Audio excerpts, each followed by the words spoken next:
말씀은 요한계시록 21장 1절 말씀입니다. 신약성경 요한계시록 21장 1절 우리 같이 한 목소리로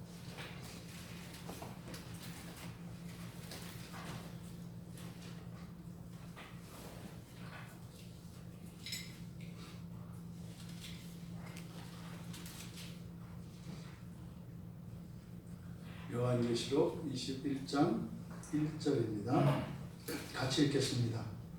또 내가 새 하늘과 새 땅을 보니 처음 하늘과 처음 땅이 없어졌고 바다도 다시 있지 않더라. 아멘. 성경의 마지막 이제 마지막 기사가 21장과 요한계시록 21장과 22장입니다. 그런데 성경의 이 마지막에 와보니 다시 맨 처음으로 돌아가고 있는 것을 우리가 발견하게 됩니다. 성경의 시작은 하나님의 천지창조로 시작이 됩니다. 하나님께서 세상을 창조하셨고 또 그 가운데 에덴 동산을 따로 구별하여 두십니다. 그리고 그곳에 아담과 하와를 두시죠. 그러니까 하나님이 세상을 창조하셨고 세상 한가운데 특정한 공간이 구별됩니다. 그래서 그곳에 아담과 하와를 거주하도록. 근데 지금 우리가 보고 있는 21장 여기에 보면 또다시 하나님의 새 창조에 대해서 이야기합니다. 새 하늘과 새 땅을 창조하시고 그리고 새 예루살렘 성, 거룩한 성, 새 예루살렘 성.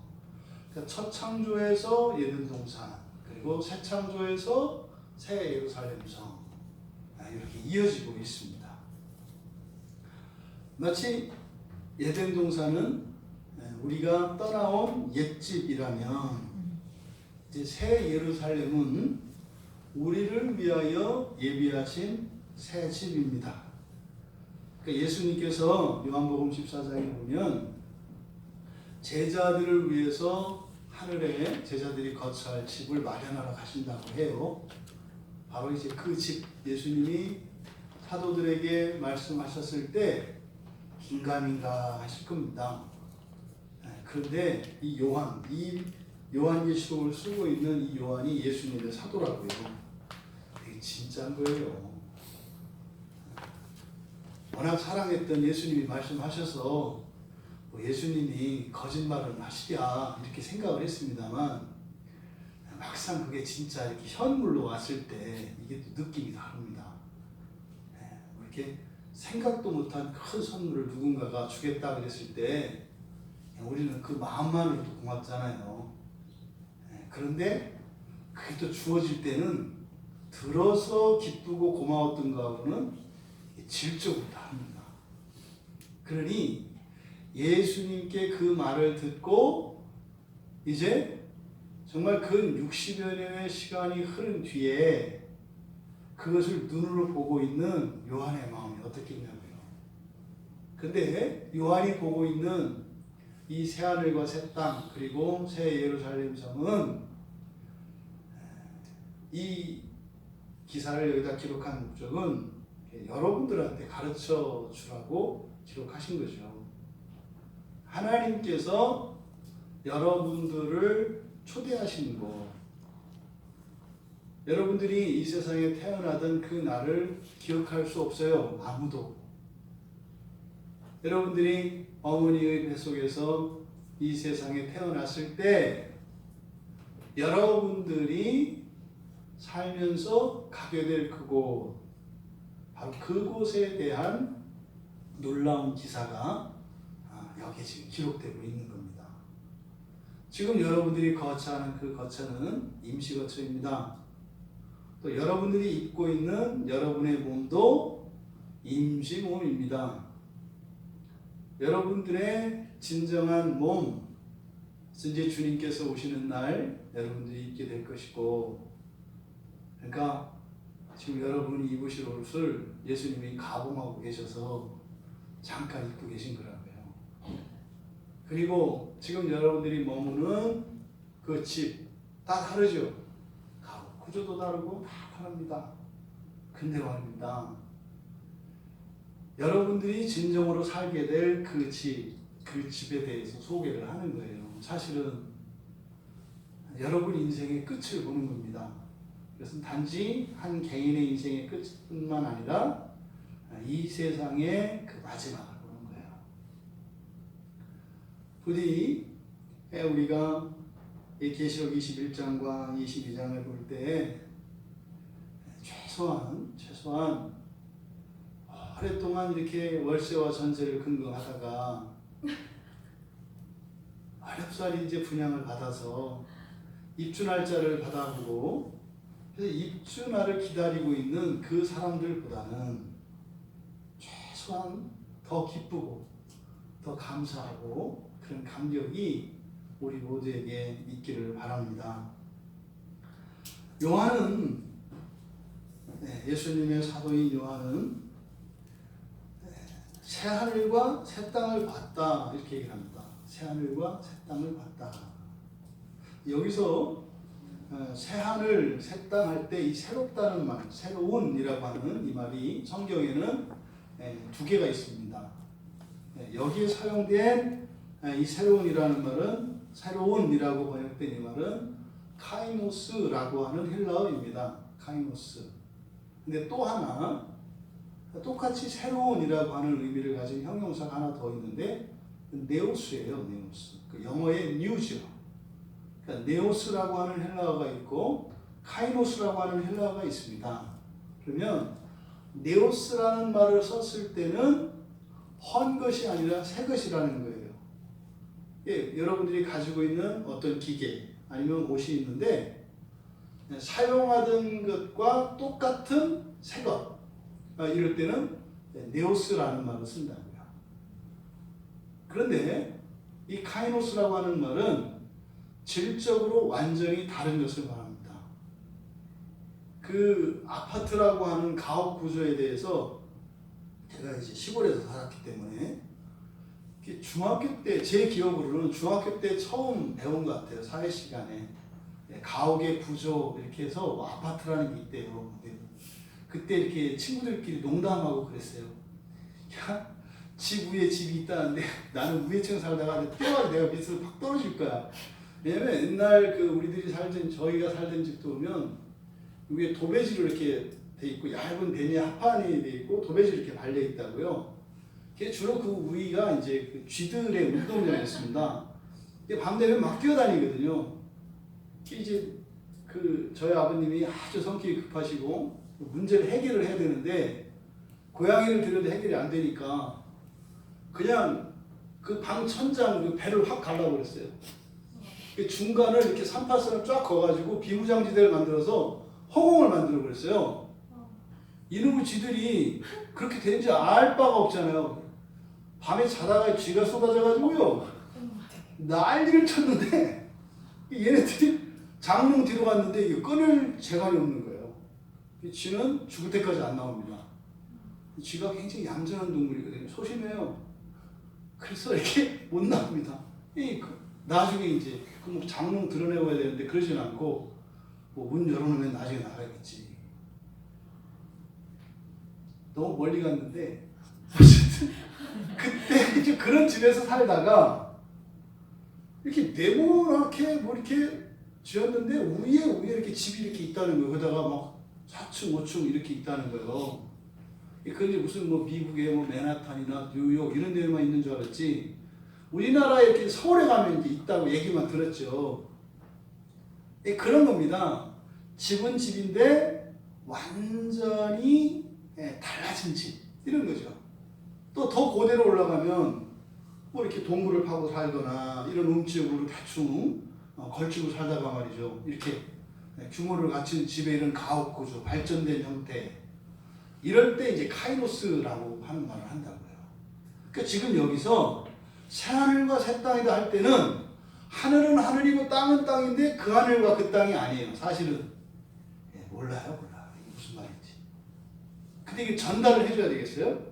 그래서 뭐라고요? 이 카이노스라고 한 겁니다. 그러니까 사도 요한이 이 글을 쓰고 있는 이 편지를 쓰고 있는 사도 요한이 한 번도 본 적이 없는 하늘과 한 번도 본 적이 없는 땅이에요.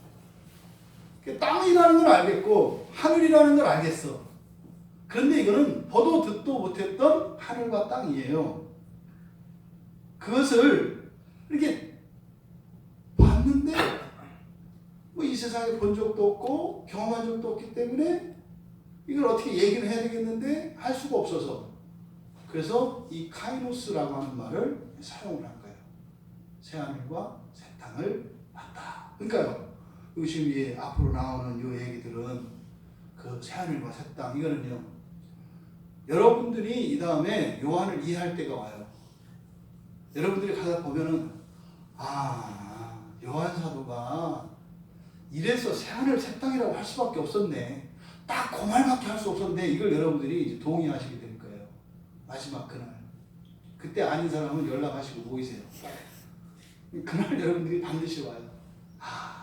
이거를 새하늘과 새 땅이라고 하는구나. 그날이 오는 거죠.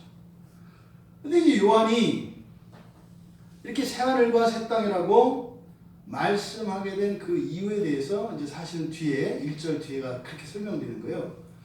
지금 우리말로는 그냥 새하늘과 새 땅을 보니 처음 하늘과 처음 땅이 없어졌고 바다도 다시 있지 않더라 이래서 쭉 이렇게 이제 시간적 순서로 이렇게 시간적 순서로 이게 시간에 따라서 이렇게 쭉 진술을 하고 있습니다만 헬라어 원문은 그렇게 되어 있지 않고요. 내가 새 하늘과 새 땅을 보았다 이렇게 있어요. 그러면서 왜냐하면이라고 하는 접속사가 들어가 있어요. 왜냐하면 그러니까 요한 사도가 보도 듣도 못했던 완전히 새로운 어떤 세상을 봤는데 그 이유에 대해서 이제 뒤에가 이야기하는 거예요. 직역하면 그렇습니다. 왜냐하면 그 처음 하늘과 처음 땅이 없어졌기 때문이고 또 바다도 다시 있지 않기 때문이다. 이런 거예요. 그러니까 지금 1절에서 이야기하는 바는 순식간에 일어난 변화예요. 그러니까 이게 서서히 이렇게 변하는 게 아니라 순식간에 일어난 변화예요. 눈을 뜨고 보니 다른 세상이 됐어요. 지난주에 제가 만나 뵀던 그분이 이제 뭐 4년 만에 깨어난 분이 있어요. 교통사고를 크게 당하셔가지고 묘도 파놓으셨대요. 그분은 이렇게 들어갈 묘자리까지 이렇게 파놨대요. 근데 지금은 딴 분이 거기 들어가셨는데 묘까지 파놓으셨대요. 이렇게. 근데 그분이 4년 만에 깨어나신 거예요. 그러니까 돌아가실 걸로 다 생각을 하고 장례 준비까지 하고 묘자리까지 파서 자리까지 다 파놓았어요. 이제 돌아가시기만 하면 돼. 그럼 갔다가 이제 딱 정해놨어요. 이렇게 묻고 이렇게 할 거거든요. 근데 안 돌아가시고 4년 만에 깨어났어요. 여러분이 만약에 4년 동안 이렇게 잠들어 있다가 무식 상태로 있다가 딱 일어나면 어떻게 될 거예요, 여러분?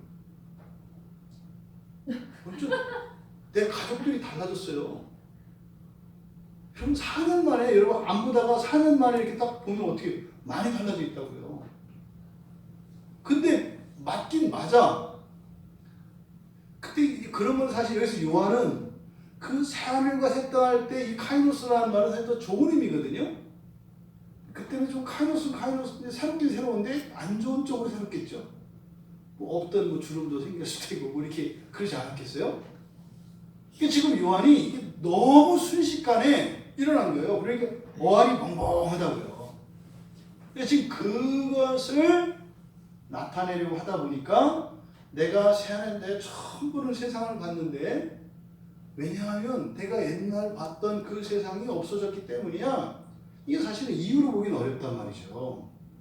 없어졌기 때문에 뭐 새 세상이 되었다라든지 뭐 옛날 세상이 뭐 어떠했기 때문에 뭐 새로운 세상으로 바뀌었다라든지 그래서 어떤 원인과 결과가 이렇게 연결이 돼야 되는데 본문의 내용을 보면 새하늘과 새 땅을 본 것과 처음 그 하늘과 땅이 없어진 것 이것이 이렇게 어떤 원인과 결과로 보기에는 이게 좀 설명이 잘 안 된다고요. 그러니까 이렇게 하는 목적은 뭐다? 내가 지금 보긴 보는데 이게 지금 꿈인가 생신가 싶고 이게 맞긴 맞는데 이게 또 아닌 것도 같고 그렇지 않겠어요? 처음 봤는데 본 적도 없어. 근데 내가 지금 맨정신이야. 근데 뭐 이렇게 꼬집어 보고 하지 않았겠어요? 깨어있는 거 맞아. 꿈이 아니야. 근데 이건 본 적이 없어. 요 장면을. 그러니까 지금 어안이 펑펑하고 아주 깜짝 놀라는 그 요한의 심정을 지금 1절에서 이런 방식으로 왜냐하면 이런 것이 없어졌기 때문이다. 이렇게. 그러니까 지금 요한이 새하늘과 새 땅을 보았다고 이렇게 이야기하는 그 이유의 첫 번째는 뭐겠어요? 자신이 살면서 경험했던 세상과는 완전히 다른 세상이라는 거예요. 얼마만큼? 놀라운 만큼. 인정할 수 없을 만큼. 이게 생시라고 생각할 수 없을 만큼 완전히 다른 세상. 어떤 분이 옛날에 그랬어요. 눈을 뜨고 나니 내가 부자가 되었더라. 어마어마한 부자가 된다는 얘기예요. 그러니까 이제 어떤 뭐 이렇게 특별한 기술이나 이런 게 있어가지고 맨날 그 라면도 못 먹어가지고 친구들한테 이렇게 막 우리 그 뭐야 이렇게 빌 붙어서 이렇게 하는 걸 빈대 붙는다 하잖아요. 빈대 붙어서 이렇게 하고 그냥 국물 남기면 그걸 힐끔힐끔 쳐다보던 사람이 아침에 눈을 떴는데 뭐 백만장자가 돼버린 거예요. 세상이 바뀌거든요. 근데 지금 요한이 지금 보고 있는 이 세상, 이거는 지금까지 자기가 살아왔던 그 세상이 아니에요. 자기가 알았던 세상이 아니에요. 근데 세상이 이런 줄 몰랐다고요. 여러분들이 이 다음에 죽고 이제 주님이 오시면 이제 부활을 해서 그날을 볼 텐데, 야, 이게 인생이었나? 이날을 위해서 내가 살았던 거였어? 야, 옛날에 있었던 그런 일들을 그때는 그렇게 대단하고 엄청 큰 일이라고 생각했었는데, 야, 그건 뭐 일도 아니네. 이런 거야? 요한이 온다는 거예요. 요한이 지금 우리에게 전해지고 싶은 것은 바로 이 부분입니다. 원래 성경에서 처음 하늘, 처음 땅 이렇게 이제 번역되어 있습니다만 첫째 하늘, 첫째 땅 이렇게 되는 거예요. 첫째 하늘, 첫째 땅. 이건 뭐겠어요? 사실은 창세기 1장에서 하나님이 창조하신 그 첫 번째 창조하신 세상을 말하는 거예요. 그런데 사실은 요한이 경험한 세상은 그 세상도 아니에요. 네, 우리는 똑같이 요한이 경험한 그 세상을 살아가고 있어요. 하지만 성경에서 처음 하늘 처음 땅이라고 하는 첫 번째 창조되었던 그 세상, 그 세상이 사실은 맨 처음에 하나님이 창조하셨던 그 세상은 아니에요. 왜 그런지 아시죠? 에덴 동산에서 아담과 하와가 쫓겨난 뒤로 그 다음부터는 세상이 변하기 시작한다고요. 계속 망가지는 거예요. 누누이 말씀드리죠. 우리 그 젊은 청소년들이나 우리 자녀들, 부모님들을 절대 우습게 보지 마세요. 부모님이 이팔 청춘이었을 때 여러분들은 훨씬 능가하는 미모와 아름다움을 다 가지고 있었습니다. 나이를 먹다 보니 이렇게 됐지.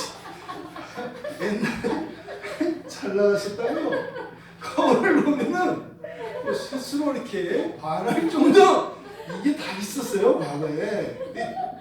안 믿어지죠? 근데 진짜로 그랬단 말이에요, 진짜로. 그게 다 있었어요. 근데 이 세상이 맨 처음에 하나님이 세상을 창조하셨던 그 세상은 아니에요. 그러니까 요한이 그냥 경험한 세상이잖아요. 그러니까 요한이 두 발을 딛고 살았고 거기에 어떤 꿈과 특별히 예수님을 만나고 나서 이제 사도로 예수님의 복음을 전하는 삶으로 인생을 이제 살아온 분인데, 그분이 살면서 경험하였던 이 세상, 그 세상과 너무 다른 세상인 거예요.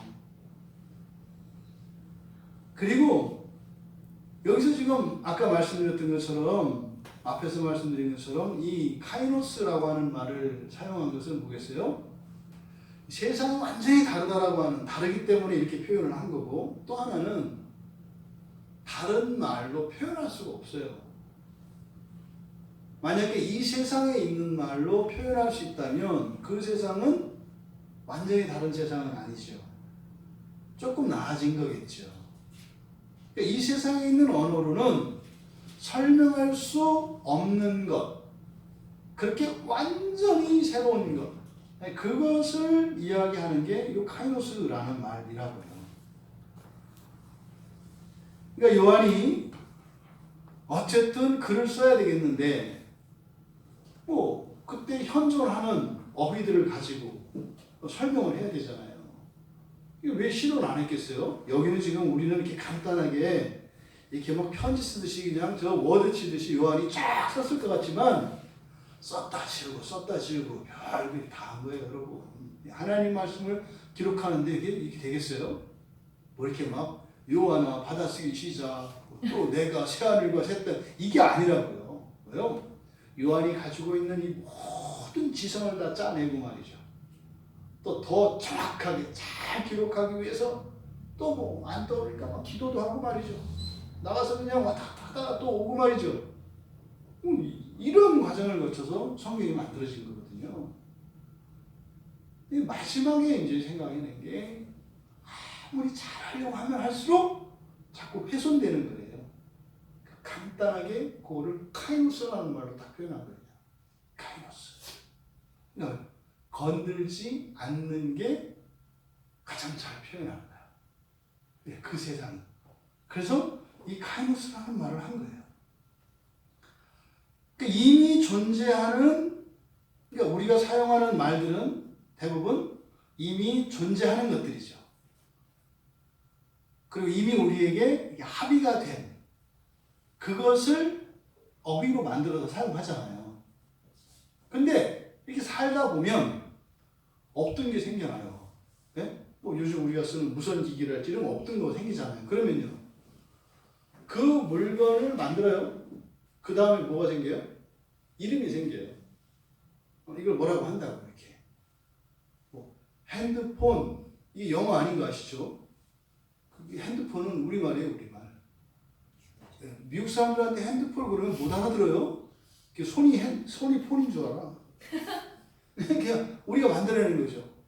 그러니까 새로운 무엇이 생겨나면 거기에 이제 말이 뒤따라 생긴다고요.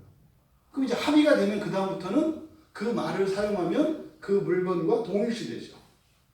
그런데 맨 처음에 생겨날 때, 없던 것이 맨 처음 생겨났을 때 그때 말이 없다고요. 그거에 맞는 단어가 없어요. 만들어내야 된다고요. 그러니까 사실은 지금 새로운 하늘, 새로운 땅 했을 때는요, 그 새로운 하늘과 새로운 땅이라고 하는 이 말이 함축하고 있는 것은 그 세상에 존재하는 모든 것들에 대한 이름이 어떻게 해야 돼요? 바뀌어야 되는 거예요. 옛날에 사용하던 말을 이렇게 하려면 연결이 안 되는 거예요. 그러니까 사실은 여기서 새하늘과 새 땅을 봤을 때, 요한이 봤을 때 좀 더 구체적으로 들어가면 앞으로 어떤 일이 남아있어요? 이름부터 줘야 돼요. 왜? 다 처음 보는 것이야. 그래서 이렇게 뭐 예를 들어서 뭐 개 같은 동물이 있는데, 욕 같으네요. 그게 아니라 개처럼, 개와 그 유사한 어떤 동물이 있는데, 그걸 개라고 하려니까 개가 아니에요. 처음 창조했을 때 하나님께서 아담한테 만찬을 하신 일이 뭐예요? 이름 짓는 일이에요. 네, 여러분들 이름 지셔야 돼. 공부 열심히 해보세요. 다 새로운 일들이다. 그러니까 하나하나 이름을 붙여야죠. 그러니까 단순히 이게 지금 새하늘 새 땅 했을 때는 뭐예요? 완전히 모든 게 새로운 세상을 봤다. 이랬을 때 뭐예요? 야, 재밌는 일이 많은 거예요. 하나하나 그 이름 다 붙여야지. 또 이게 뭔지 또 이렇게 또 실험도 해봐야지. 뭐 이런 거죠. 그래서 이 카이노스라는 말이 나타내는 이것은 사실은 도저히 알 수 없는 모든 것들 이런 거예요. 그러니까 뭉뚱그려서 그냥 새하늘 땅이라고 얘기했지만 여러분 이 세상에 있는 게 얼마나 많아요. 근데 그를 다 낯설고 처음 보는 거라고요. 그래서 요한이 지금 새하늘과 새 땅이라고 말할 수밖에 없었어요. 뭐라고 할 수가 없어요. 뭐라고. 이 지금 사도 요한이 21장 1절에서 그렇게 말씀하셨어요. 그러면 지금 이렇게 이 문장을 써서 요한이 말씀하고자 하는 그 의도가 있을 거 아닙니까? 놀랐다 이런 놀란 표현들을 나타내고 완전히 다른 세상이라는 것을 이제 우리에게 이야기를 하는데 그렇게 말을 할 때는 이렇게 기록을 할 때는 어떤 의도가 있어요. 그 의도가 뭘까? 왜 이야기를 우리들에게 했을까? 첫 번째로 요한도 잘 알고 있다고요. 우리가 지금 살고 있는 이 세상이 아담이 타락하기 이전의 세상과는 완전히 다르다는 것을 알고 있어요. 그러니까 사실은요, 우리가 살았던 이 세상에서는 아담이 맨 처음에 보았던 그 세상과는 완전히 다릅니다. 창세기 1장 31절에 하나님이 보시기에 심히 좋았다고 해요. 하나님이 보시기에 심히 좋았다 이렇게 얘기를 한다고요. 그런데 그 세상이 뭔지 몰라요. 그거를 성경에서 직접 본 사람은 아담과 하와 두 사람밖에 없어요. 아담과 하와. 근데 그 뒤로 이제 에덴 동산에서 쫓겨났거든요. 근데 그때부터 보시기에 심히 좋았더라고 선언하셨던 그 세상이 이제 이렇게 오염되고 부패되기 시작을 합니다. 조금씩 이제 변하기 시작한다고요, 세상이. 근데 어쨌든 아담과 하와는 봤잖아요. 그러면 성경에서 최소한 이렇게 그걸 직접 본 아담과 하와한테 최소한 직접 들은 사람이 누구까지일까? 네? 가인, 셋. 그러니까 셋을 낳고 800년을 살았다 이렇게 얘기를 하거든요, 아담이. 그러면요, 그 조건을 한번 나이를 계산을 해봤어요. 어디까지 봤을까? 그래서 첫째 아들 난 나이를 쭉 합하면 그럼 아담이 언제까지 살았을까? 요거를 이제 계산할 수 있잖아요. 나이가 나와 있으니까. 쭉 가니까요.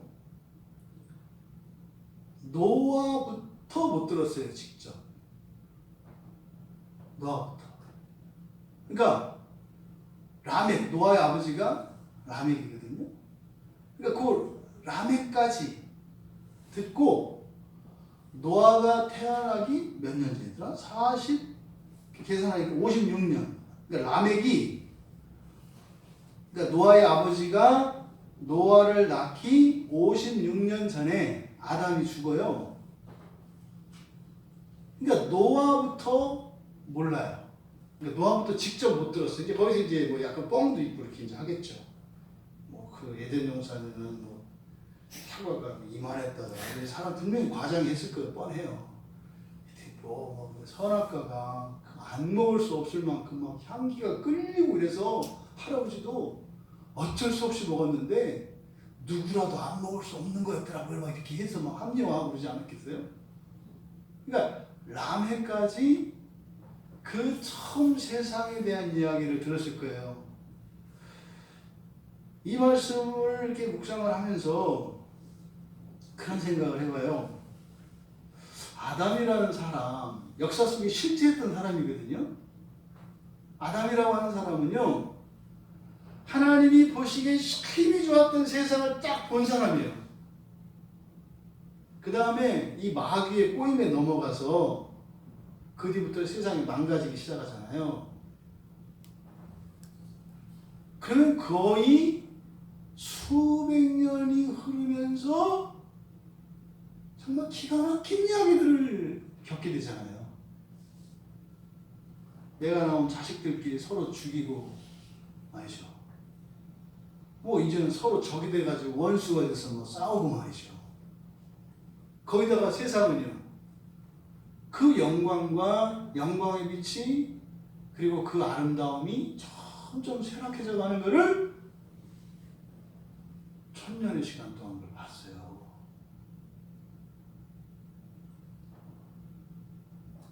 저희 집이 옛날에는 잘 살았어요. 근데 사실 제 밑에 동생이 3년 터울인데, 그러니까 그 동생은 그래도 잘 모르는 것 같아요. 옛날에 이렇게 잘 살았던 거를. 어렸을 때는 그 아빠가 이렇게 지갑에 동전만 있으면 무지 잘 사는 줄 알거든요. 어린애들은 그렇잖아요. 어린애들은 10원짜리 동전만 이렇게 종재기 속에 이렇게 있어도 우리 엄마 무지 부자다 이런 생각을 해요. 애들은 대부분 이렇게 생각을 하거든요. 근데 이제 제 위에 이제 뭐 누님들, 형님은 더 하겠죠. 더 옛날부터 더 잘 살았던 걸 알았으니까. 그러다 망했어요. 그러니까 누가 제일 더 힘들어하겠어요? 제일 좋은 것을, 제일 영광스러운 것을 보았던 사람이 제일 힘들어요. 그걸 다 봤기 때문에. 아담은 그러니까요, 어떻게 보면 가장 행복하고 복된 사람이에요. 왜? 그걸 본 사람이 없어. 아담만 봤어. 근데 문제는 그 뒤로 내리막치는 걸 다 봤어. 그러니까 아마 이건 제 추정입니다만 아담은 술을 무지 좋아했을 것 같고요. 술 없이는 하기 어려웠을 것 같아요. 담배는 있었는지 모르겠지만 어쨌든 굉장히 우울하고 이렇게 슬픈 사람이었을 거예요. 가끔 해질 때 되면은 멍하니 이렇게 일몰을 바라보고 이럴 거예요. 가끔 새벽에 이렇게 자다가 이렇게 하와가 옆에 아담이 없어도 나가보면 옥상 올라가서 뭐 한 사람 바라보고 뭐 이렇게 이제 할 거예요. 왜요? 옛날의 영광을 생각하지 않았겠어요? 그러다 이렇게 현실을 내려다보면 너무 아픈 거죠. 아담이 그렇게 살았던 사람이에요. 근데 그 우리에게는 전설이잖아요. 아담이. 근데 궁금하다고요, 사실. 정말 그렇게 보시기에 심히 좋았던 세상이 어떤 세상일까? 요한도 당연히 궁금하죠. 근데 지금 이 새하늘과 새 땅을 보면서 이런 거였겠구나. 요한은 그렇게 본 거예요. 그런데요, 지금 요한이 보고 있는 이 세상은 이렇게 맨 처음에 창조하셨던 세상이 점점 망가지고 했던 것이 마치 시간을 거슬러 올라가는 것처럼 이렇게 뭐 영상을 뒤로 이렇게 편집해서 돌리는 것처럼 말이죠. 쫙 해서 아담의 상태는 쫙 회복이 돼. 근데 거기서 그치는 게 아니죠. 만약에 아담과 하와가 에덴 동산에서 쫓겨나지 않았더라면 그 이후에 일어났을, 그러니까 이 수천 년의 시간 동안 일어났을 그 창조의 진전까지 보는 거예요. 그러니까 완전히 망가진 상태에서 쫙 거슬러 와서 맨 처음 온전했던 상태의 창조를 보고 찍고 다시 이제 하늘을 향해서 쫙, 아담도 못 봤던 것도 요한은 지금 보고 있는 거죠. 그러니까 망가졌던 그 첫 창조가 회복된 것과 더 나아가 거기에서 더 진전된 그 세상, 그것을 지금 이야기하려고 하는 거죠. 사실은 이 독자들로 하여금 그래서 어디로 데려가는 겁니까? 우리가 경험하고 우리가 알고 있는 세상은 망가진 세상이에요. 근데요, 망가지기 이전에 맨 처음 창조되었을 때의 아담의 자리로 데리고 가서, 그리고 그 이후에 타락하지 않았더라면 일어났을 그 놀라운 세상까지 우리에게 지금 전달하려고 하는 것이다. 여기 이제 요한의 의도입니다. 근데 여기서 우리가 하나 많이 오해가 되고 있고 그리고 조금 눈여겨보아야 하는 게 이제 뒤에 있는 내용인데, 처음 하늘과 처음 땅이 없어졌고 이렇게 있어요. 여기서 이제 없어졌다라고 하는 이 말은 가버렸다, 더 이상 있지 않다, 뭐 이런 의미거든요. 가버렸다 이런 뜻이에요. 그런데 바다도 다시 있지 않더라. 그래서 또 이게 어떤 분들이 이거 가지고 이 다음 세상에는 바다가 없다고 성경에 이렇게 써 있다고 이거 가지고 주장을 해요. 바다가 없으면 어떻게, 이 세상에 땅으로만 되어 있고 땅과 하늘로만 되어 있다는 이야기인데 부득부득 어긴단 말이에요. 근데 또 성경에 써 있으니까 옛날에 대답 못했어요. 그렇게 없긴 없는데, 근데 하나님이 처음에 만드실 때부터 공간을 셋으로 나누셨거든요. 하늘과 땅과 바다로 말이죠. 그럼 처음에 실수하셨다는 얘기인가? 없어질 걸 세상을 왜 처음에 만드셨대? 뭐 이것도 안 맞거든요. 그런데 어쨌든 저 바다는 다시 있지 않다고 했으니까 그때는 없다는 거죠. 그게 이제 번역을 잘못해서 그래요. 여기서 지금 바다도 다시 있지 않더라라고 하는 이 말을 그래서 정확하게 번역할 필요가 있어요. 때로면 이렇게 이제 오해가 된다고요. 여기 정관사 더가 붙어 있어요. 바다 할 때 앞에 그래서 직역하면 이렇게 되는 거예요. 그 바다가 더 이상 아니었다. 이렇게 되는 거예요. 처음 하늘과 처음 땅은 가버렸고, 그리고 그 바다가 더 이상 아니었기 때문이다, 이런 거예요. 그러니까 뒤에서 바다도 다시 있지 않더라 할 때 하늘, 땅, 바다 할 때 그 공간의 바다가 아니라 어떤 바다? 첫 창조 세계에서 있었던 그 바다. 그러니까 그 바다가 아니더라. 이렇게 얘기하는 거야. 그러니까 바다가 있어요, 없어요? 있어요. 하늘과 땅이 있어요, 없어요? 있어요. 근데 어떻다고요? 새롭다고요. 그러니까 바다도 그렇다 이 말이에요. 그런데 요한은 그냥 처음 하늘, 처음 땅, 처음 바다도 없었다 이렇게 쓰면은 쉽잖아요. 그러니까 일부러 그랬겠죠. 이게 좀 다른 거예요. 하늘과 땅이 새로운 것과 바다가 새로운 건 뭐 저도 모르겠지만 어쨌든 달라요. 근데 둘 다 새로운데 어차피 모르는 건데 다르대. 어차피 모르는 거죠. 근데 새로운 것 중에서도 달라. 그러니까 이걸 따로 떼어놓은 것 뿐이죠. 그러니까 하늘과 땅에서 일어나는 변화와 바다에서 일어나는 변화 사이에는 또 모종의 차이가 있다는 것을 요한이 이야기하고 있는 거죠. 그러니까 바다도 완전히 다른 바다가 되었다라는 의미가 있겠고, 하늘과 땅이 다른 것과는 또 다른 다름이었다. 요 두 가지 의미를 지금 1절에서 요한이 이야기하고 있는 겁니다. 근데 여러분, 바다는 뭔가요? 그러니까 히브리어로는 바다가 얌이거든요. 얌얌하는 얌이에요. 얌이 바다인데, 맨 처음에 하나님이 무엇을 바다라고 하냐면 하늘 아래 이 땅에서 물이 고여 있는 곳을 바다라고 합니다. 그러니까 사실은요, 우리가 호수라고 얘기하든 저수지라고 이야기하든 이게 다 원래 뭐예요? 바다예요. 그러니까 물이 고여 있는 곳을 바다.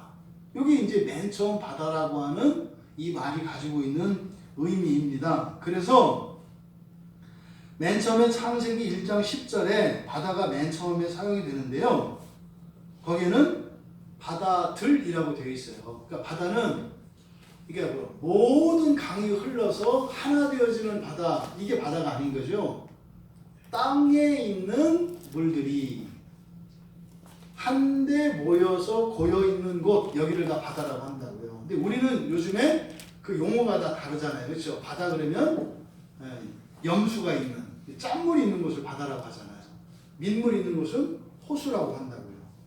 또 조그맣게 그보다 훨씬 규모가 적은 데는 뭐 저수지라고 하고, 또 논 같은 데 이제 그 농부들이 하는 포강이라고도 하고, 뭐 둔봉이라고도 하고.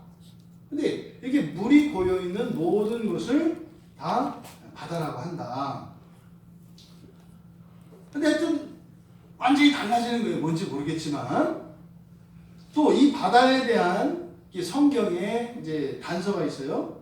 정보가 계시록 4장 6절에 유리바다 얘기가 나와요. 수정 같은 유리바다 그러거든요. 그럼 여러분 원래 맨 처음에 천지를 창조하실 때 바다는 물이 고여 있는 것을 바다라고 했는데 거기에는 생물들이 막 모여 살아요. 그리고 물은 액체거든요. 바다는. 그래서 어떻게 빠져요. 거기서 헤엄을 친다고요. 그게 처음 창조된 바다예요. 어쨌든. 근데 이제 이 계시록 안에 보면 계속 막 심판이 막 일어나고 마침내 뭐라 그랬어요. 이제 바다 안에 있는 죽은 것들 다 내놓는다 그랬잖아요. 그리고 나서 바다에 어떤 변화가 일어나는 거죠. 근데 그 변화를 알 수 있는 게 계시록 4장 6절과 15장 2절에서 나오는 유리바다라고 하는 말이에요. 정확히는 뭔지 몰라요. 근데 유리바다라고 돼 있어요. 근데 유리는 액체가 아니거든요. 꽃이에요. 또 4장 6절에서는 수정 같은 유리바다. 그러니까 이제 뭐 수정이 가지고 있는 의미하는 바 사실은 그냥 투명한 거죠. 투명한 거. 그리고 수정도 물론 딱딱한 고체입니다만. 그리고 15장 2절에 보면 마지막까지 그 신앙의 순결을 끝까지 지킨 사람들을 이긴 자라고 해요. 그 변절하지 않은 사람들. 변절하지 않은 사람들을 이긴 사람이라고 하는데 그 이긴 사람들, 그 사람들이 발로 밟고 서 있어요. 바다를. 그 유리바다를 말이죠. 근데 그때 그 유리바다는요. 불타고 있어요. 불이 막 뒤섞여 있는 그 유리바다를 이렇게 밟고 서 있다고요.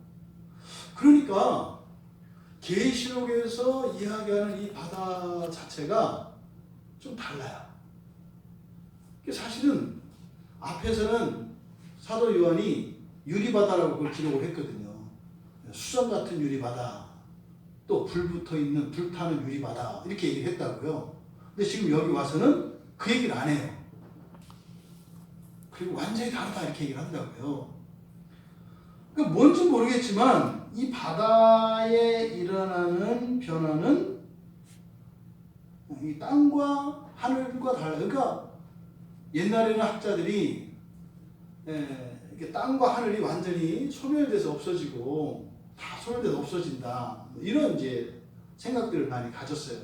근데 지금은 이제 성경이 이제 좀 더 연구되다 보니까 그게 아니라 질적으로 변화가 일어나는 거다. 이제 거의 다 동의하죠. 근데 이 바다에 일어나는 변화는 하여튼 뭔가가 다른 거예요. 근데 이제 살펴보았던 것처럼 계시록에 따르면 유리바다라고 하는 이것이 바다에 이르는 어떤 변화를 우리가 짐작할 수 있는 그런 단서예요. 그러고 보니까 예수님이 바다를 걸었던 생각이 나요. 여러분 성경을 읽다가 그 이상한 기사들 많거든요. 예수님이 갑자기 왜 물 위를 왜 걸으셨을까요? 예수님은 절대로 어떤 목적 없이 하는 일이 없어요. 하나님이시기 때문에 거기에는 특별한 하나님의 경륜이 있어요. 그럼 예수님이 물 위를 걸으셔가지고 그래갖고 제자들이 얼마나 놀랐어요. 밤에 걸어오는 바람에 그냥 귀신인 줄 알고 다 놀랬잖아요. 근데 예수님이 왜 걸으셨을까요? 그러니까 요한이 지금 마지막에 와서 이 바다에 일어난 어떤 변화에 대해서 말을 못하고 있는데 사실은 요한은 그때 사건과 연결시켰을 것 같아요.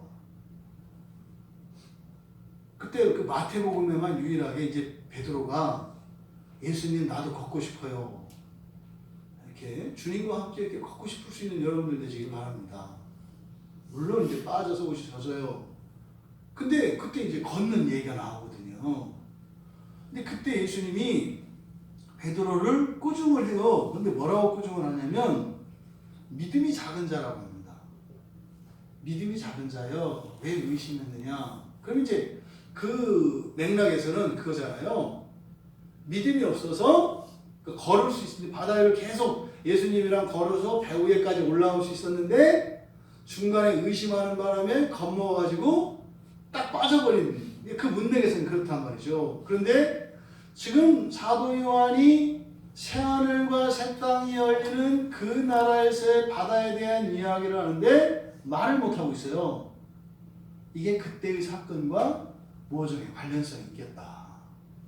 그리고 앞에서 15장 2절에서도 보았던 것처럼 이긴 자들이 그 바다를 발로 밟고 서 있다고요. 그 위에서 하프를 연주하면서 하나님을 찬양하고 있거든요.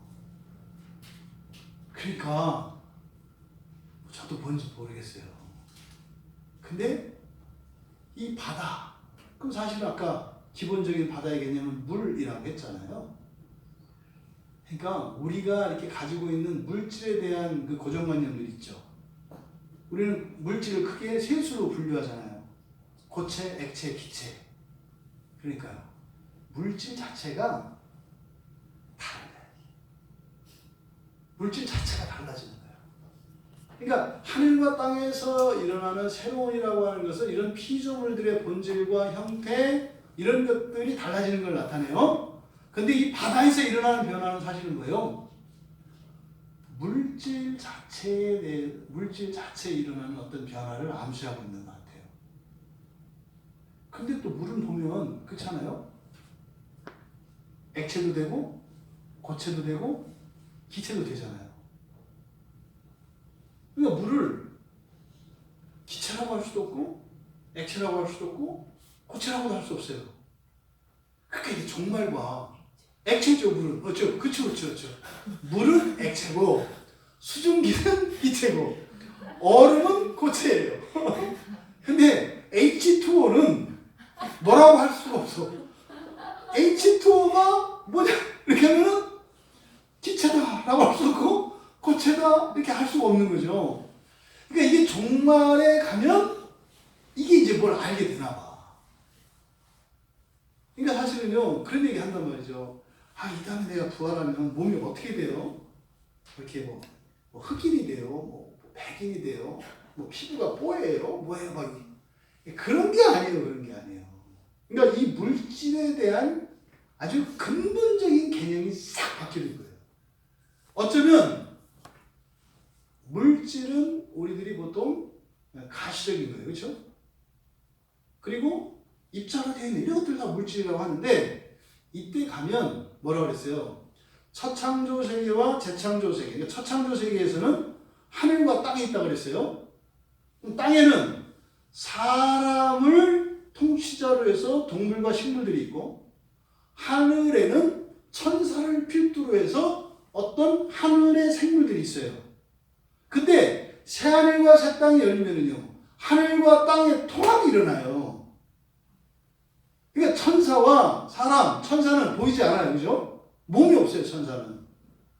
사람은 몸이 있고. 예, 보세요. 예쁘잖아요. 이게 물질로 되어 있다고요. 근데 영적인 존재들은 물질이 없어서 우리가 감각할 수가 없어요. 근데 새하늘과 새 땅이 열리면은요, 물질의 개념이 바뀌어. 영혼과 물질이라고 하는 이 구분이 없어지는 거예요. 있긴 있어.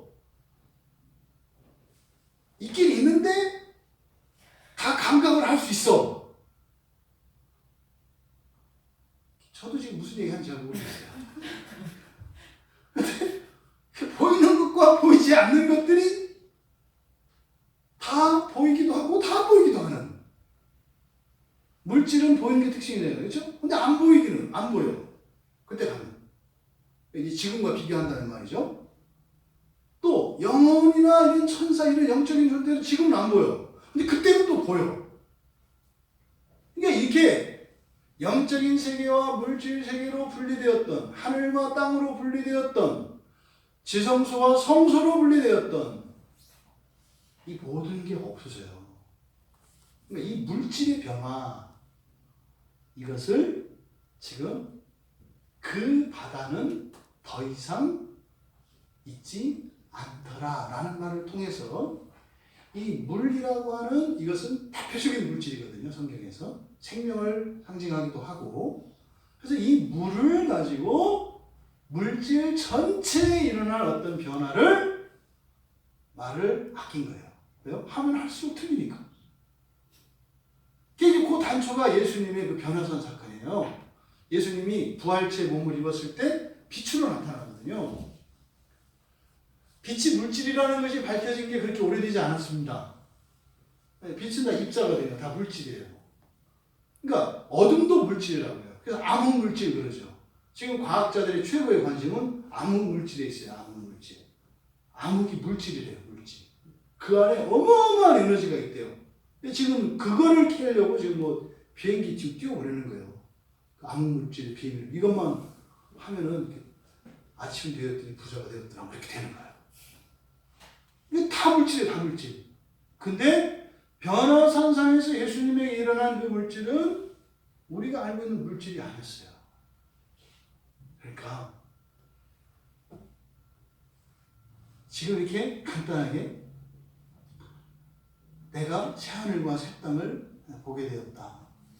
왜냐하면 그 처음 하늘과 그 처음 땅이 없어졌고 그 바다도 더 이상 있지 않기 때문이다라고 짧게 한 문장으로 나타냈지만은 어마어마한 담론들이 있는 거예요. 근데 짧으면 짧을수록 정확한 거예요. 길어지면 길어질수록 오류가 생겨요.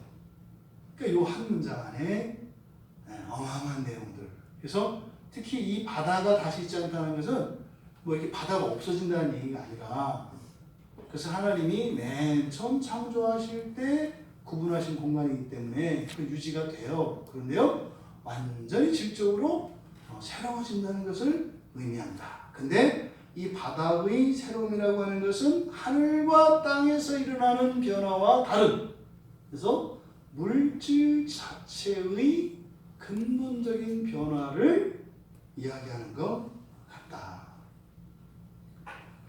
바로 이 새하늘과 새 땅이라고 표현할 수밖에 없었던 요한이 여러분들의 이제 사실 곳이에요. 다른 사람 딴 얘기하는 거 아니에요. 여러분들이 이제 앞으로 가실 곳에 대해서 얘기를 하는 거예요. 모델하우스 가보셨죠? 그 안내원들이 막 설명을 하잖아요. 이렇게. 제가 이제 그 모델하우스 직원이에요. 지금 이렇게 하나님 나라 새 예루살렘 성에 제가 취직했어요. 그래가지고 이제 전해드리는 거예요. 여러분들이 사실 집에 대해서. 모델하우스처럼 절대로 부풀리거나 그러지 않는다. 있는 그대로 추가라고 하지만 과장될 수 없어. 과장이 아니라 훨씬 못 미쳐. 성령께서 여러분들 이제 마음속에 믿음을 따라 더 실감나게 여러분이 사실 그 영원한 집에 대해서 성령님이 가르쳐 주시길 바라요. 그럼 이제 그 새하늘과 새 땅 이렇게 사도 요한이 말할 수 없어서 이렇게 카이노스라는 말을 가지고, 그리고 더 이상은 있지 않는다라고 이렇게 설명할 수밖에 없었던 그 새로운이라는 말을 가지고 설명했던 그 세상에 대한 정보가 이제 구약 성경과 신약 성경의 몇몇 본문 안에 들어가 있습니다. 베드로후서 3장은 되게 영적인 진리들을 많이 담고 있는 그런 본문이에요.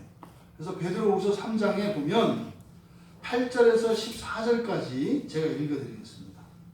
사랑하는 자들아, 주께는 하루가 천년 같고 천년이 하루 같다는 이 한 가지를 잊지 말라. 주의 약속은 어떤 이들이 더디다고 생각하는 것 같이 더딘 것이 아니라 오직 주께서 너희를 대하여 오래 참으사 아무도 멸망하지 아니하고 다 회개하기에 이르기를 원하시느니라. 그러나 주의 날이 도둑같이 오리니 그 날에는 하늘이 큰 소리로 떠나가고 이게 지금 여기서 뭐예요? 없어졌고. 왜요? 애탄을 떠나는. 이게 지금 베드로가 하는 얘기가 똑같은 얘기 하는 거죠. 그 하늘이 큰 소리로 떠나가고 물질이 뜨거운 불에 풀어지고. 물질이 어떻게 한다고요? 풀어지고 해체된다는 거예요. 네? 이게 물질이 뜨거운 불에 풀어지고, 또 땅과 그 중에 있는 모든 일이 드러나리로다. 이거 읽으니까 아까 제가 했던 설명이 그래 그냥 한 말은 아니구나. 이해가 되시죠? 이 모든 것이 이렇게 풀어지리니 이 엄청난 얘기를 하는 거예요. 이 모든 것이 풀어지리니 이건 뭐예요? 우리가 아는 건 더 이상 아는 게 아니에요. 다 쓸데없는 거예요. 왜? 다 풀어지니까. 너희가 어떠한 사람이 되어야 마땅하냐? 여러분, 이 세상에 훌륭한 사람이 되어야겠어요? 그 나라를 아는 사람이 되어야겠어요? 답은 여러분들이 아시잖아요. 그러니까 베드로 사도가 했던 말이 이게 보통 말이 아니었던 거예요. 응? 어떤 사람이 되어야 마땅하냐? 그리고 나서요, 거룩한 행실과 경건함으로 눌리지 마세요. 거룩한 행실 했더니 거짓말 안 하고 예배 안 빠지고 이런 거 얘기하는 게 여기서 거룩하다라고 하는 것은 그 나라에 관계된 그 나라 거룩한 행실 어때요? 이 처음 세상이 아니라 그 새하늘과 새 땅과 관련되어진 행실이에요. 그게 뭐예요? 여기 지금 여러분들 거룩한 행실이에요. 그냥 뭐 금요일날 예배 나왔는데 이게 뭐 거룩할까? 그 세상이 되면 이게 지금 무슨 일인지 아는 거예요. 여러분들이 이렇게 했던 이런 것들 때문에 그때 가서 이름 지을 수 있고 그때 가서 뭘 좀 아는 거예요. 이건 그때 가야 알지 저도 몰라요. 이런 걸 거룩한 행실이라고 하는 거예요. 그리고요, 경건함으로. 예, 그렇게 그 지식을 하는 것을 삶으로 사는 하나님의 날이 임하기를 바라보고 간절히 사모하라. 이 하나님의 날은요, 바로 그날이에요. 그날에 하늘이 불에 타서 풀어지고 물질이 뜨거운 불에 녹아지려니와. 한 말 더 하고 있죠?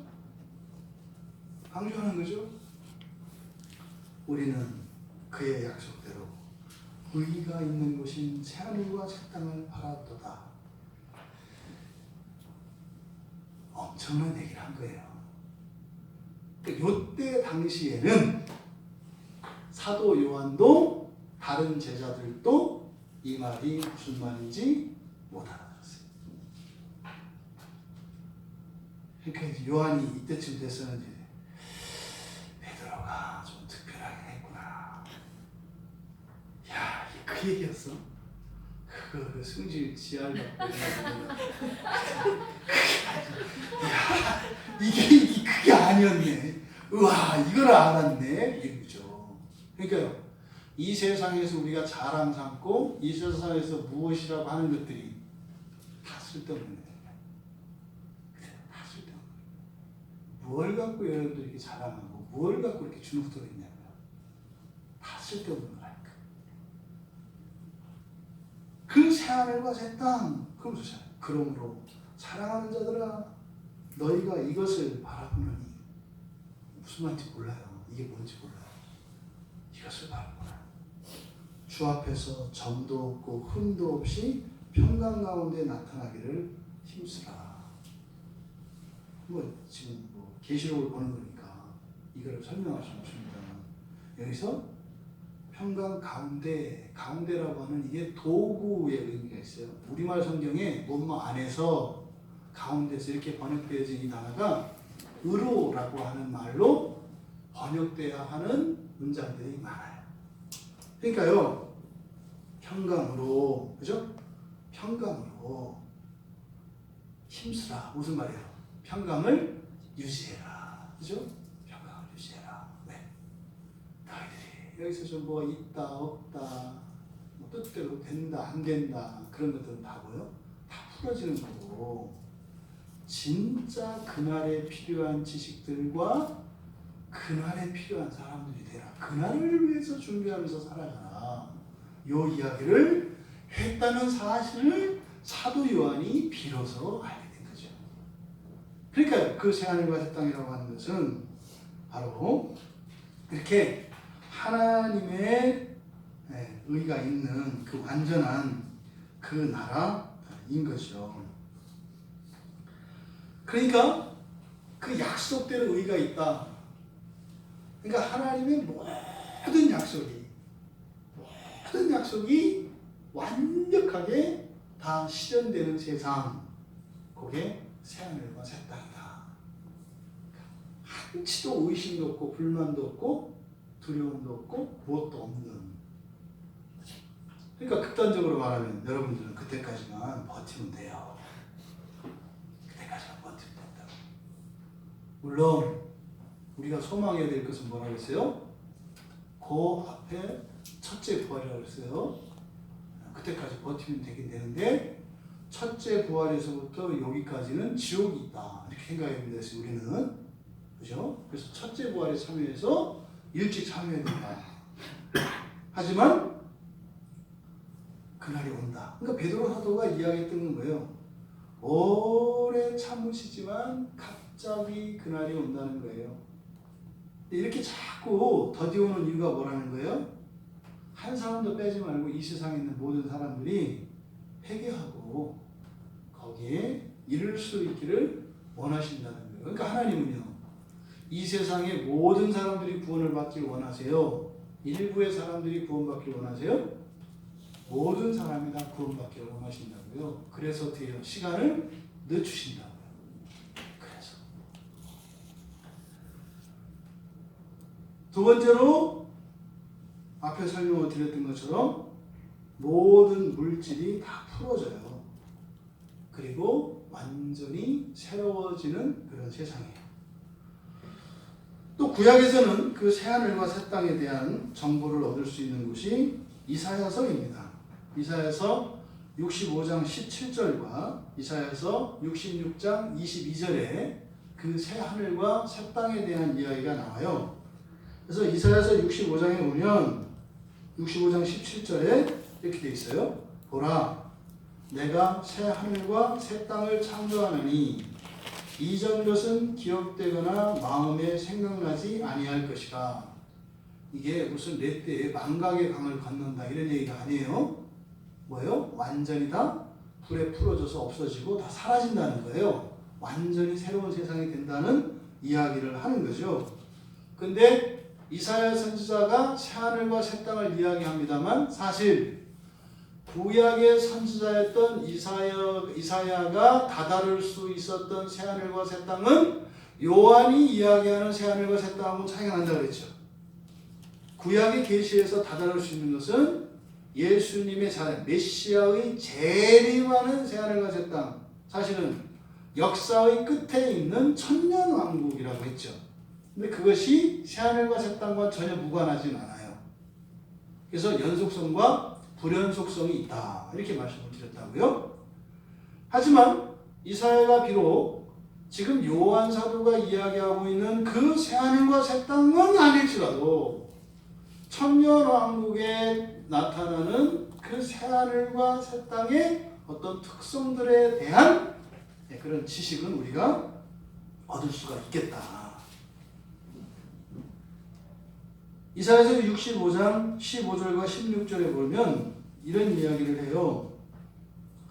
여호와께서 여호와의 종들은 다른 이름으로 부르시겠다. 구약에서 여호와의 종된 백성들이 누구예요? 유대인이죠. 히브리인, 그죠? 그런데 그때 새하늘과 새 땅 이때는요 다른 이름을 부른대요. 지금은 하나님의 백성들을 뭐라고 불러요? 그리스도인이라고 불러요. 그러니까 이미 이사야가요, 이 기독교, 그리스도교의 탄생, 그러니까 안디옥 교회에서 맨 처음에 이 그리스도인이라는 말이 생겼습니다만 그 말은 사실은 뭐예요? 이사야서 65장에 성취였던 거예요. 그러니까 유대인이라고 하는 말에서 그리스도인이라고 하는 다른 이름으로 불릴 것이다. 이사야 선지자가 이렇게 예언을 했어요. 그리고 땅에서 자기를 위해 복을 구하는 자는 진리의 하나님을 향하여 복을 구하라. 누구예요? 예수시거든요. 또 땅에서 맹세하는 자도 진리의 하나님으로 맹세할 것이다. 그러니까 하나님과 하나님 백성에 대한 새로운 계시가 여기서 나타났던 거죠. 그러니까 완전히 신지식과 사람에 대한 지식 그리고 물질에 대한 지식까지 완전히 새로워지는 나라, 그 나라가 바로 새하늘과 새 땅인 겁니다. 그래서 이사야서 65장을 보면 그 나라에 대해서 그 세상에 대하여 여러 가지 정보를 구체적으로 얻을 수가 있는데 이사야서 65장에 21절에서 23절을 보면 창세기 3장 16절에서 19절에 있는 아담과 하와에게 내려진 저주가 다 풀린 나라예요. 고통과 수고 또 땅이 저주를 받아서 이렇게 수고해야 먹을 수 있었던 또 그렇게 해도 대가를 얻지 못하던 이 모든 저주가 완전히 사라진 나라. 그리고 이사야서 65장 24절에 보면 하나님과 완전히 연합되어서 완전한 소통이 이루어지는 것을 알게 돼요. 뭐라고 되어 있냐면 부르시기 전에 응답하고 말하기 전에 들으신대. 무슨 말이에요? 부를 필요가 없고 말할 필요가 없어요. 어떻게 부르시기 전에 먼저 대답해요? 되게 재밌지 않겠어요? 하나님 하려고 하는데 이렇게 한단 말이에요. 말을 못하게 하네. 그 벙어리인가? 완전한 연합은 나라. 완전히 연합되어 있는 나라. 그리고 25절에 보면 해를 입거나 누구를 해치는 일도 없고 누구에게 해를 당하는 일도 없는. 그러니까 어때요? 마귀가 나타나서 예수님한테 높은 산골에 뛰어내리라고 해요. 그때는 뭐예요? 뛰어내려도 돼요. 또 뛰어내려도 다치는 게 없어. 그 돌이 절대로 생명에게 해를 끼치지 않아. 또 엄청난 해를 끼칠 수 있는 폭탄을 터뜨려도 전혀 해를 입지를 않아. 이게 그 나라예요. 그래서 이리와 어린 양이 함께 먹고 사자가 소처럼 짚을 먹고 근데 거기에 보면 뱀은 흙을 양식으로 먹어요. 하나님 즐겨요. 사람에게만 특별해요. 사람에게만. 사탄과 천사 이 귀신들은요 멸해버리거든요. 불에 던져버려요. 뱀은요 계속 먹어요. 걔 아픈 얘는. 하나님이 이 사람에 대하여 특별히 사랑하시는 그 사랑이 여전히 그 새하늘과 새 땅에서도 나타나는 거예요.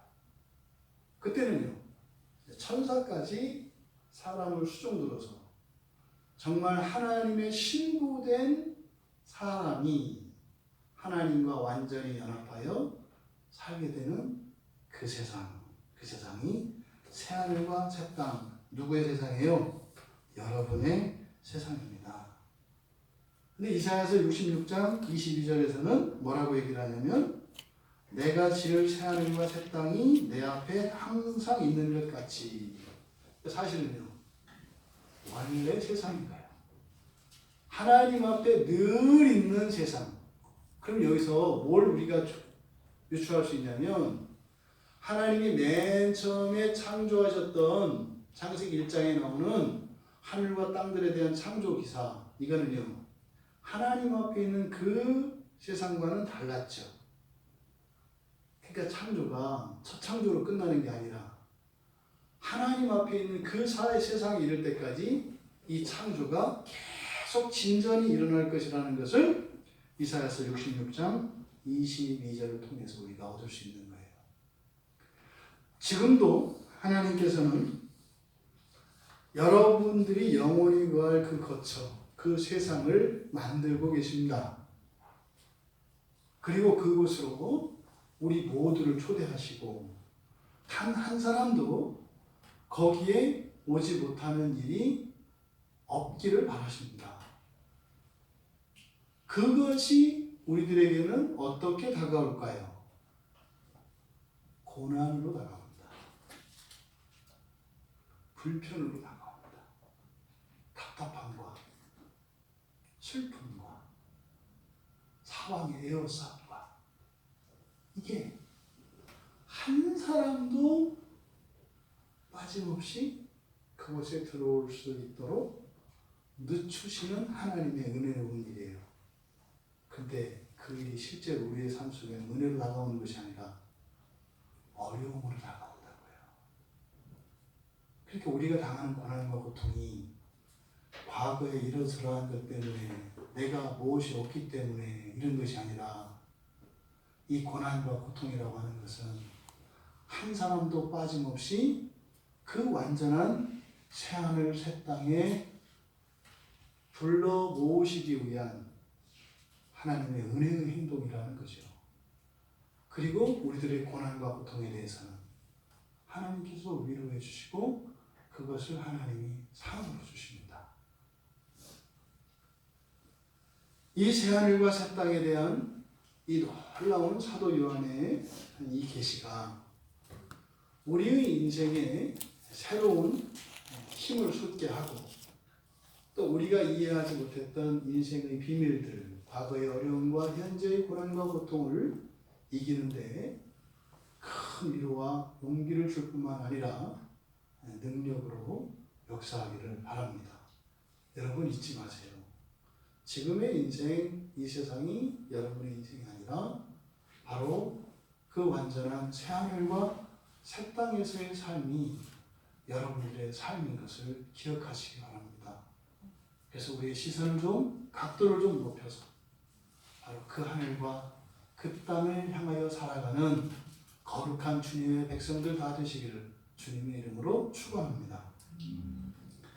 존귀하신 하나님, 오늘 말씀을 통하여 새 하늘과 새 땅, 영원한 저희들의 거처를 가르쳐 주셨습니다. 하나님, 그저 한 치 앞도 내다보지 못하고 오늘의 현실, 바로 내 발등만 바라보며 살았던 인생에서 이제 고개를 들어 새 하늘과 새 땅을 바라보며 살아가는 소망의 삶이 되게 하여 주시옵소서. 감사하며 예수님의 이름으로 기도하옵나이다.